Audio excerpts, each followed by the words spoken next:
This module is about using school suspension data and interventions to reduce student out-of-school suspensions. The self-directed module contains a discussion on classroom management, definitions related to school discipline, some alternatives to suspension and expulsion, scenarios for discussion, and resources for teachers are listed at the end of the module. This meme serves as a humorous reminder to all of us that trying to understand the behavior of some people is like trying to smell the color 9. The area that seems to concern teachers, whether they're pre-service or in-service, is that of classroom management. Teachers want to know strategies to prevent behavior problems and to effectively intervene with behavior problems to lose the least amount of instructional time, as well as to keep everyone in the classroom safe. Questions about intervention on behaviors may run the gamut from failure to complete homework to fighting. These discussions take place in classes as well as in teacher professional development. It continues to be an ongoing concern. Discipline itself starts in the classroom and refers to the strategies which involve teaching classroom procedures, developing classroom rules, getting to know your students, and different aspects of classroom team building. School discipline practices then include processes to address student behavior that can't be managed by these practices alone. The school discipline consequences can include detention, in-school suspension, out-of-school suspension, and expulsion for those infractions that are very severe. School discipline procedures can include detention, in-school suspension, out-of-school suspension, and expulsion. These practices are outlined on this slide. Detention involves extra time at school, either before school, after school, or during lunch. In-school suspension is also completed in school. Students spend time under the supervision of teachers. There are restrictions as to what the student may do during this assignment, but typically students may complete assignments and have access to a teacher when assistance is needed. This practice varies based on the school district policies. Out-of-school suspension is time out of school. The student is excluded from school for a period of time, typically 1 to 10 days. Suspensions may be assigned by the principal or person in charge of the public school. Expulsion is exclusion from school by the governing board for a period exceeding 10 school days and may be a permanent expulsion from the school rolls. Expulsions typically last 1 year and require a prior formal hearing. Students may be expelled for severe aggression. They may be expelled for a substance abuse offense or a weapons offense. There are some questions regarding the effectiveness of our traditional school discipline practices. We have found that students who are suspended or expelled are at greater risk of academic failure as well as dropping out of school.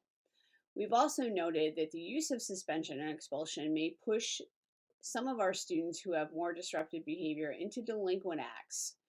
Schools with higher suspension rates have lower academic success quality and they pay little attention to school climate. School disciplinary procedures are not used equitably and they impact students of diverse backgrounds or those with disabilities disproportionately. Suspensions and expulsions are ineffective in addressing discipline issues. They may inadvertently reinforce behavior for students who wish to escape school. This cartoon provides a humorous reminder of an interaction between a student and a principal. The question arises as to what teachers and building principals can do to avoid consequences that are assigned for student misbehavior through the office. One suggestion related to this is a tiered system of intervention for behavior and academics, such as multi-tiered systems of support or response to intervention and instruction. This system is recommended for all schools. It involves consistency in rules as well as consequences throughout the building and ensures teacher communication with students is much more consistent. The multi-tiered systems of support model offers prevention and interventions which can be implemented at the classroom level and provide levels of intervention which increase the amount of support that the student needs to be successful. This support is available to all students with or without an individualized education program. This cartoon provides a humorous reminder regarding using positive and preventative strategies with our students. Even if your school does not have a system of tiered supports, there are a number of things that you can do in your classroom to help support your students effectively and address issues which may occur. The first of these is to get to know your students. The more aware you are of student needs as well as strengths, the more effectively you can intervene with them. Another suggestion is to work with your classes to develop classroom rules and consequences. When students have input into rules and consequences, they're typically a little more invested in following them. Developing and teaching procedures for classroom meetings so that students have a voice in their education as well as in the consequences in your classroom, again, can support student buy-in. A reminder, get to know your students. The better you know your students, the more effective you are in interacting with them. Communicate with the parents of the students in your class. This includes when kids are doing well, not only when they're having a problem. The multi-tiered systems of support resources, as well as the response to intervention resources, indicate that we need to reinforce appropriate behavior at a rate of 5 positive comments to 1 negative comment. Another action that you can take as a classroom teacher is to teach problem solving. Research shows we don't provide kids enough time with problem solving strategies, and we need to teach and model that in our classrooms. There are a number of alternatives to suspension that you can do or that your school can consider. One of these is mini courses. They may involve problem solving instruction, conflict resolution, communication skills, mindfulness, or other topics that students may use strategies through to regulate their own behavior more effectively. Involving parents and having them help with supervision at times can also be a very effective alternative to suspension. Using your school counselor or school social worker, as well as your school psychologist, to provide counseling sessions gives kids another alternative rather than suspending them from school. Some school districts are using community service as an alternative to suspension. Students complete activities at the school to improve the school or provide additional participation opportunities for that student, but they are involved in an activity rather than being suspended from school. Behavior monitoring is another possibility rather than using suspension. This strategy teaches kids how to self-monitor their own behavior in conjunction with a teacher or another trusted adult. They monitor and review their behavior and set goals for improvement in school. Behavior contracting is similar to a written contract for work. Students may verbally or in writing contract for certain privileges based on improving their behavior. The use of appropriate in-school suspension is another alternative. Various districts do different things with in-school suspension. Tutoring may be required, counseling may be required, working on some type of behavior contract or restitution activity may be part of the in-school suspension. It depends on the practices that are in place in the school, as well as the policy that has been developed for in-school suspension. Okay, let's review this scenario. Juan's a new student in your classroom. He's been in school for 3 weeks. Okay, no discipline issues and his academic skills are average. One morning, he arrives to school very late and is very disheveled. When you ask him about this, he responds, "Mind your own effing business." You redirect him to sit down, and he does. Class begins. You're not sure how to respond to this situation. Think about the following for a minute. Where in your school do you have access to academic and discipline information? What are your current school consequences for student misbehavior, such as the one that's outlined above? What are your options to address Juan's behavior? What are your concerns about the reactions of other students in the class?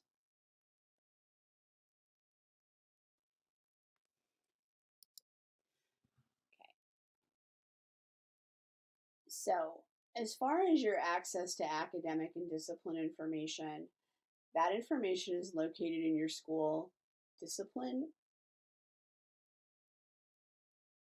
database. This this houses all information for all of the students in your school and includes health, grades, as well as discipline information. That is typically available to you in the student's record when you log in. Please note that you only have access to the information on students that you have in class. As far as your current school consequences for student misbehavior, those are located typically in your school handbook. Now, thinking about your options to address Juan's behavior. You can continue class and talk to him later. You can complete a school discipline referral and send it to the office and have someone talk to him about that later. You could send him to the guidance office. You could also talk to him later and ask him to not use that type of language in your class and ask him if there's anything that you can help him with, particularly since this is not a typical behavior of his. As far as the reactions to other students in the class, students know that swearing at or towards a teacher is not acceptable. They also may, however, notice that you responded by finding out what happened with Juan so that you could support him, as well as reprimanding him about his behavior in a way that still keeps him in school. This obviously does depend on the degree of the behavior, but you have different options for kids rather than just sending them to the office when there is an infraction. Our next scenario involves being in a faculty meeting in your school. One of the teachers complains about student behavior in general. Other teachers join in the conversation. Your building principal listens and at the end of the discussion states that he's assigning a short-term committee to review interventions for student behavior. He assigns you to this committee. You have 30 days with your group to come up with interventions for the school to receive training about and implement. So think about the following. Where can you locate school-wide discipline information? What are your school-wide rules, consequences, and reinforcement practices? What do you think the first area that your committee should look at to receive the most impact? In most situations, your school-wide discipline information is available in a database in your school. That information can be provided by your school secretary or your building principal.